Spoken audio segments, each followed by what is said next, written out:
Si os habláramos de la media naranja, ¿qué imagen os vendría a la cabeza? La mitad de una persona, divagando por la vida, con el pensamiento y la necesidad de encontrar a alguien que le complemente. Seguramente esa persona a lo largo de su vida cumplirá todas sus metas profesionales, se sentirá satisfecho y orgulloso de sí mismo, pero con un hándicap, la soledad. ¿Por qué es así? Porque durante toda la vida nos han inculcado que una persona no está completa ni es feliz hasta que no llega alguien con sus mismos intereses y expectativas. Nos han enseñado que nuestra felicidad es plena si la compartimos con alguien, porque nuestros logros profesionales, si no están acompañados con los personales, no tienen el mismo valor. Y yo ahora os formulo una pregunta. ¿Habéis escuchado hablar de la media langosta?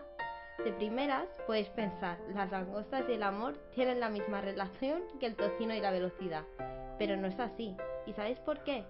Porque las langostas son una, no son la mitad de algo de alguien, no esperan para encontrar su otra mitad para vivir felices.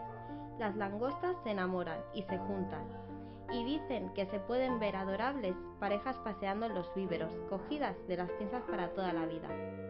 Y esto, señoras y señores, es lo que ofrecemos en Cuples, encontrar a vuestra media langosta.